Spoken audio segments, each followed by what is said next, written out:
Saan naman po makukuha yung biodiesel? So ito po, i-share ko sa inyo.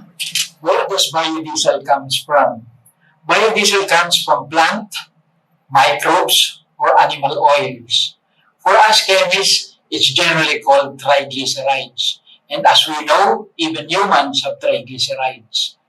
Thus, even our cellulites can be reacted to form biodiesel. Used or unused cooking oils are the current source of biodiesel. These are reacted with alcohol and catalyst to cut the molecule to 3 biodiesel molecule and glycerin. This is called trans-esterification reaction. Scientifically, biodiesel is called cocoa-alkyl ester if the oil comes from coconut, soya alkyl ester if it comes from soya, and so on. Biodiesel was created by Patrick Duffy in 1853, almost 100 years before diesel fuel was used.